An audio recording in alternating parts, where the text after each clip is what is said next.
Bonsoir, bienvenue et merci d'être sur TNTV. Tout de suite, les titres de ce jeudi 21 août. Premier pas sur le terrain pour Ukyo, le premier chien d'assistance judiciaire au Fénois et en Outre-mer a entamé sa formation aux côtés des agents de l'APAGE et de ses référents. Ce matin, nous y étions. 20 km par jour pendant 5 jours pour VIT. C'est une course pour la bonne cause. L'étudiante s'est lancé le défi de courir seule autour de l'île. Objectif, sensibiliser à la protection des mineurs en danger. Les dons iront à l'association SOS Village de Papara. Après la rentrée des classes, quelles activités périscolaires pour les enfants? Si vous ne savez pas lesquelles choisir, l'opération Back to School est annoncée ce samedi. Cette année, place au sport avec un village olympique. L'événement est soutenu par la Fédération Générale du Commerce. Son porte-parole, Guy Loussan, répond à nos questions ce soir. Et puis nous vous emmenons également dans les coulisses du premier festival international de magie au Fénois. Les maîtres de l'illusion s'entraînent pour vous subjuguer par leurs numéros teintés d'humour et de poésie. C'est à voir à la fin de ce journal.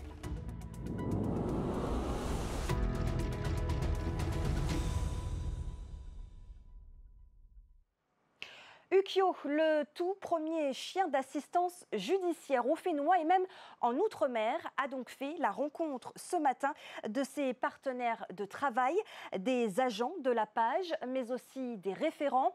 Objectif, créer une relation de confiance et apprendre les commandes avec le petit animal à 4 pattes. Ukyo doit débuter sa mission auprès des victimes au mois d'octobre. Mereteato Oriano Tefao. Wow, ça c'est joli. Doucement, doucement, doucement, doucement. Très bien. Une patte sur la cuisse, un museau qui cherche le contact. Ukyo répond à l'ordre donné et s'installe pour un moment de tendresse. Voilà, super chien. C'est ainsi qu'il se familiarise avec ses nouveaux partenaires. Autour de lui, 3 référents principaux qui l'accueilleront chez eux et 6 agents de l'association polyvalente d'action judiciaire de Polynésie.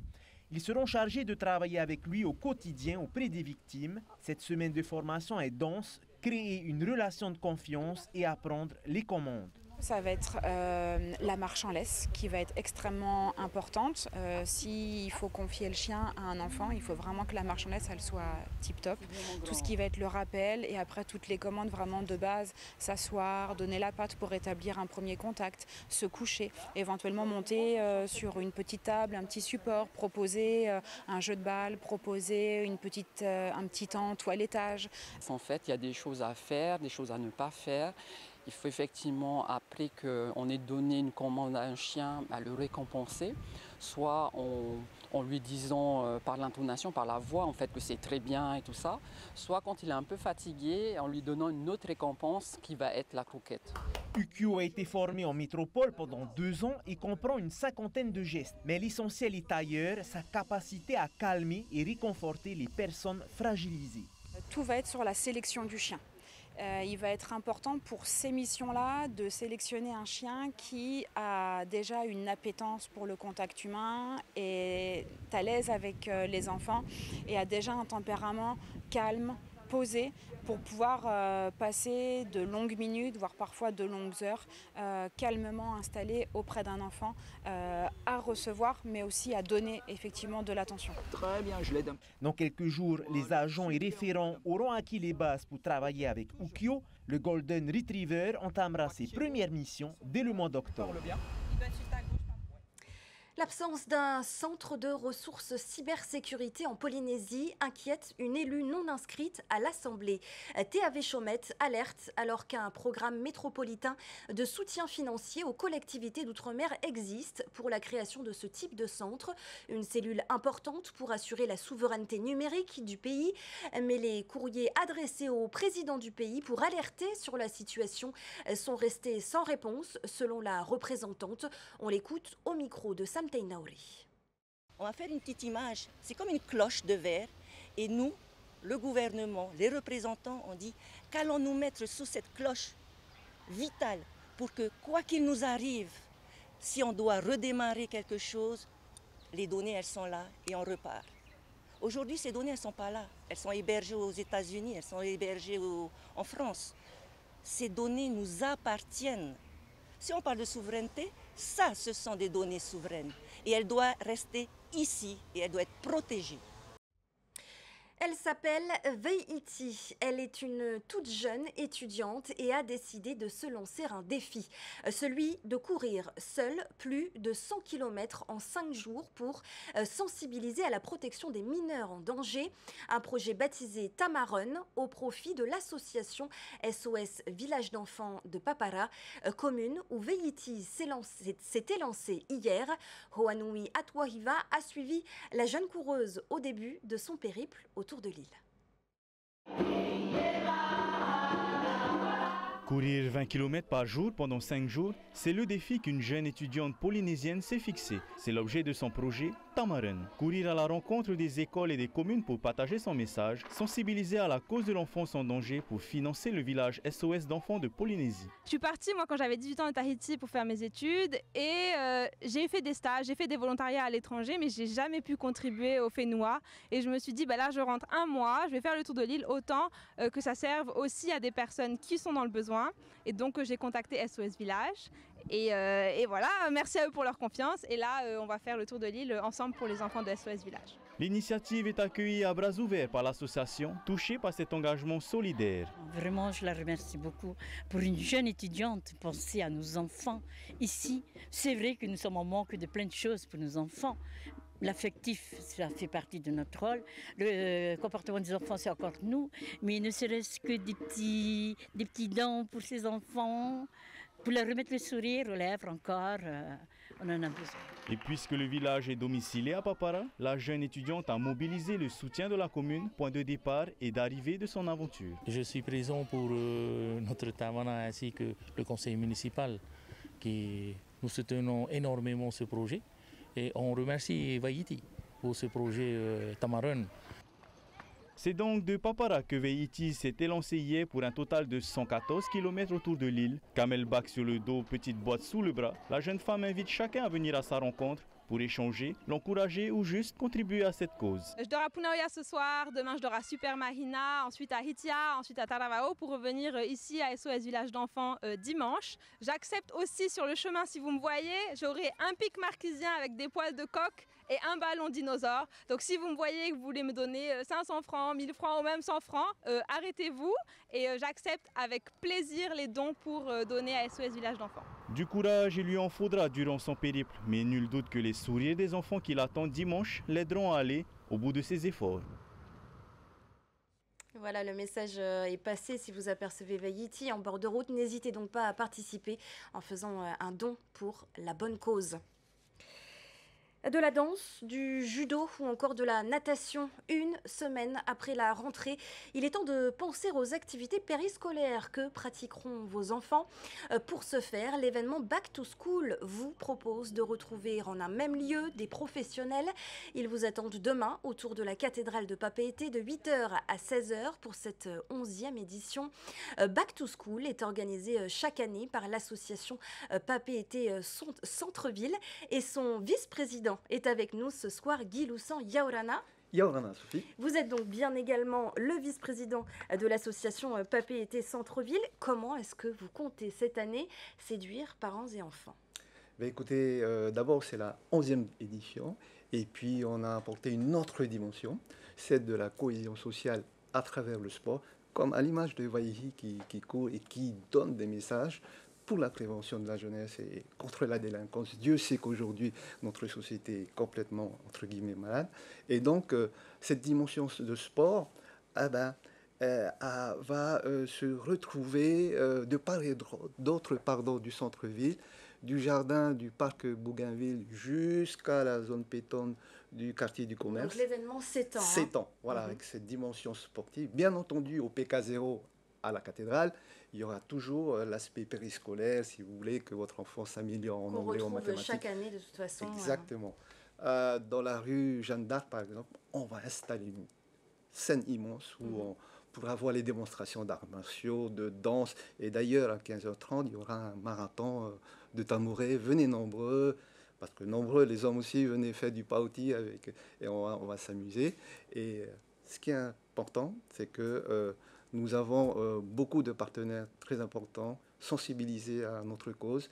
Par exemple, la police nationale, la DPDJ, la santé et la prévention seront également au cœur. Exactement. De cet Donc événement. il y aura beaucoup de stands qui vont, si vous voulez, travailler dans ce sens-là. Et voilà, encore une fois, la délinquance en Polynésie. C'est au regard de la situation actuelle du pays que vous avez décidé de mettre l'accent sur justement le sport, la prévention, la santé cette année? Exactement, voilà, on a mis vraiment le paquet dessus et il y a en tout à peu près 95 stands en plein papeterie. Les parkings, bien entendu, seront ouverts et donc on accueille les jeunes, les kids comme les plus grands. Ces familles, en tout cas, venez nombreux pour, vous verrez, inscrire vos enfants au cours de judo ou aux danses locales ou à la danse moderne ou à la musique. Donc toutes les activités, plus de 90 partenaires, je pense qu'il y aura beaucoup de choix sur place. Guy Lousson, on le sait, les temps sont durs depuis la crise Covid, la vie est chère en Polynésie. Est-ce que les parents déboursent toujours autant chaque année pour leurs enfants? Écoutez, l'année dernière, on avait senti effectivement peut-être une baisse, mais les familles sont conscientes qu'il faut inscrire leurs enfants au sport, c'est nécessaire. Et bon, et là, j'apprends que le passeport serait ne serait plus en cours. Le passeport, oui, qui a été dispositif qui avait été mis en place par l'État, n'a pas été reconduit cette année. C'était une aide pour les familles démunies pour pouvoir inscrire ses enfants dans une activité sportive. C'est regrettable. C'est regrettable, absolument, c'est regrettable parce que, encore une fois, nous le répétons, le sport, c'est un vecteur d'éducation, de cohésion sociale et j'espère que l'État va pouvoir peut-être l'année prochaine reconduire cette aide. D'autres alternatives pourraient voir le jour, d'autres aides. Est-ce que vous en savez plus à ce sujet? Non, je n'en sais pas plus, mais il est vrai que s'il faut pallier à cette carence, il faudrait que le pays y songe, parce que c'est nécessaire. Alors, je l'ai dit au début de ce journal, Guy Lousson, vous êtes également porte-parole, de la FGC, la Fédération Générale du Commerce, le secteur du commerce qui ne va pas bien ces dernières semaines. Une menace de grève plane depuis quelques semaines. Elle pourrait être effective lundi et les revendications sont multiples. Prise en charge des jours de carence en cas de maladie, augmentation des salaires, déplafonnement de l'ancienneté et même une taxe de 4% sur les ventes payées par le consommateur et qui seraient redistribuées aux salariés. Vous comprenez ces revendications? Un peu compliqué, il y a trop de choses là qui arrivent, même des choses qui ne seront pas réalistes. Franchement, ça va mal. Nous avons fait un sondage rapide cette semaine sur le commerce spécialisé en ville, en centre-ville, à Punaouia, aussi à Raiatea. On constate effectivement un ralentissement des activités et la revendication des organisations syndicales porte sur le délai de carence. Elle a été signée il y a 7 mois de cela, nous ne comprenons pas pourquoi il faut revenir. Toujours est-il que demain, le MEDEF, avec les organisations patronales, se rencontreront, discuteront pour voir comment on peut trouver une solution pour tous. Est-ce qu'on doit quand même s'attendre à être impacté lundi par ce mouvement de grève?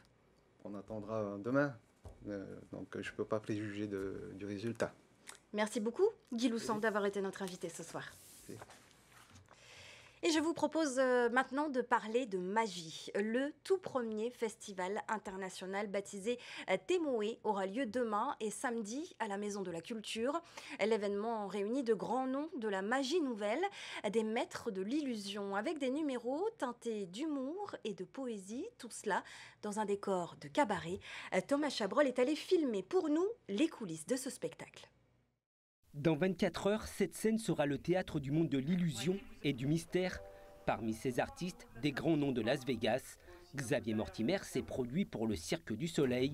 30 millions de fans sur les réseaux et 5 fois sacré meilleur show de magie dans la capitale mondiale du spectacle. La magie, c'est l'art de l'impossible.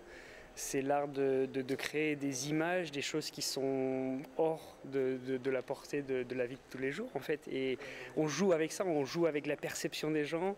On essaie de créer des images qui sont irréelles, qui n'ont jamais été vues avant, et on emmène les gens avec nous dans notre monde. Yann Frisch est également sous les projecteurs. Prodige du close-up avec son numéro Baltas, sa performance a bouleversé les codes de la magie contemporaine. Jouer avec les limites du réel, troubler le spectateur. Nuncias Cournot, figure de la magie poétique, nous invite à un duo étonnant entre elle et une simple feuille de papier.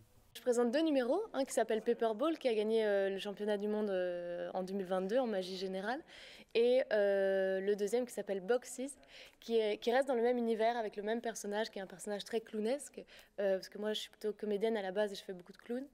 Ce festival inédit a été conçu comme une traversée poétique entre cirque et théâtre, un cabaret magique où tout devient possible. Très vite, ça a été une idée que j'ai voulu porter sur l'idée de ce cabaret, on va dire, comme si le public en fait venait rentrer dans ce cabaret magique et va advenir des choses inattendues. Entre humour et illusion, le festival Témoé est une invitation à rêver éveillé. Le portrait de la rédaction, maintenant, est consacré à un constructeur de Vaha, et pas n'importe lequel, puisqu'il s'agit de Christopher Vong, le petit-fils de Jacques Vong, le fondateur du club Ihilani et constructeur de Vaha de renom. Avant son décès en 2023, il a transmis tout son savoir-faire à son petit-fils, un savoir-faire qu'il a partagé avec nous le temps d'une matinée, et c'est avec Désiré Teivao. Ce matin, Christopher s'attelle à la réparation d'une planche de paddle, une petite fissure à colmater. Donc là, on a une fissure sur la longueur du paddle. Donc là, j'ai repéré la fissure, la cache. J'ai délimité avec du tape pour la zone à travailler. Et on va poncer et on va retirer ce qui a retiré, ce qui est cassé. Ensuite, je vais mettre du mastic résine, on dit ça. On attend que ça sèche, on ponce. Et on met une petite couche de peinture pour camoufler le tout, pour que ça rende joli, quoi. Poncer, couper, appliquer du mastic. Christopher répète ces gestes depuis qu'il a 11 ans. Ces gestes, il les a appris aux côtés de son grand-père Papi Assoy, fondateur du club d'Ihilani et célèbre constructeur de Vaha. Le savoir qu'il m'a transmis aujourd'hui, c'est le travail bien fait, la précision sur les différents matériaux qu'on utilise, sur le shape que l'on applique sur chaque Vaha, sur chaque rame aussi. Chaque rame est différente. Chaque rame, chaque pirogue a une âme. Donc c'est ça en fait qui m'a transmis et je suis fier d'avoir ces qualités-là. Christopher perpétue aussi une autre tradition familiale, celle de construire une pirogue V6 pour chaque naissance d'une fille. Après la naissance de sa fille l'année dernière, il s'est lancé avec son oncle dans la construction d'œuvres à latte en suivant l'un des modèles de son grand-père. On a commencé notre pirogue latée à partir de ce modèle-là, la Orama. On a pris en tant que gabarit, on a mis les lattes tout autour et on a sorti une coque qui ne reste plus qu'à faire le capot. On est en train de chercher encore un peu le modèle qu'on va faire. Et ce qui est bien aussi dans ce projet-là, c'est très innovant, c'est qu'on va installer des diamants en tube, ce qu'on voit comme à Hawaï. Et après, dès qu'on aura fini notre modèle, ça serait de la mouler, de la produire en série.